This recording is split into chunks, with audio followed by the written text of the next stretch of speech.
pet cemetery. The truck came too fast. That much Louis knew. It took the curve like it owned the road, tires hissing on gravel, wind pulling at the trees as if warning them. By the time he ran, by the time he screamed, by the time the child's shoe flew through the air and landed in silence, everything had already changed. They had moved to Ludlow for peace. Rachel needed quiet, Louis needed time, and the kids, Ellie and Gage, needed space to run without city noise scraping at their ears. The forest around the old house offered that, thick with secrets and a path that led to a place the locals didn't name out loud. Judd turned his head when asked, like a man who'd seen too much and promised too little.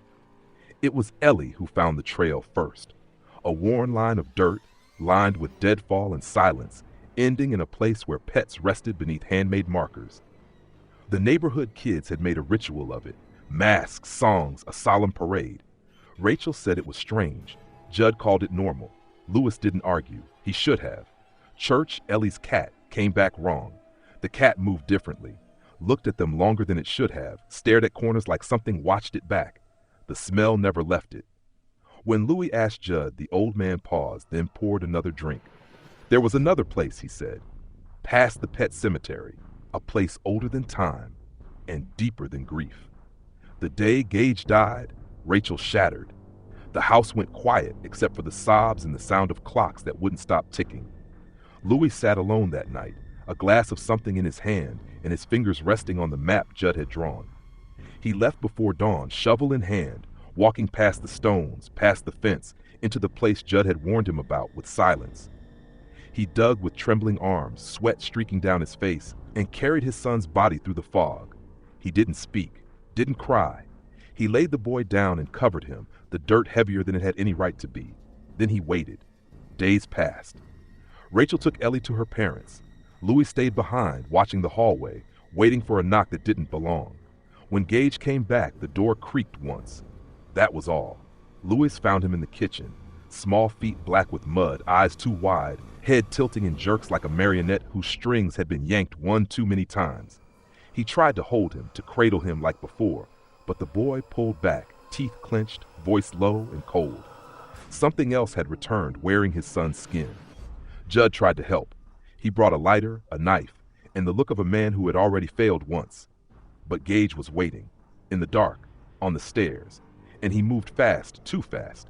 Judd's warning came too late, blood soaking the floorboards before he could finish the first word. Louis found him in the morning, slumped, eyes open, mouth twisted with regret. Rachel came back early.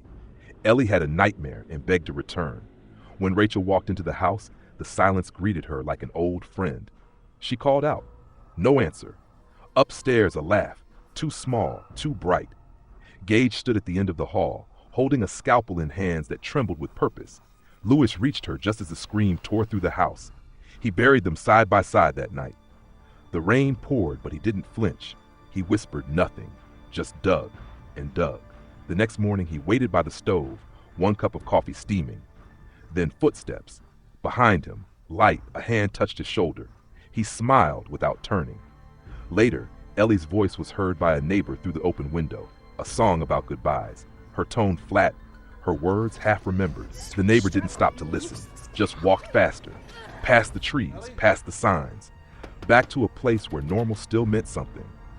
They say the ground in Ludlow went sour long ago, that it takes more than it gives, but the truth is, it offers exactly what you ask for, and never what you need. Some people say grief drives men mad. Others believe it just clears the path. Either way, Louis Creed had made his choice. By the time the sun rose, the house stood still, smoke curling from the chimney, a family together once more, forever in their own way.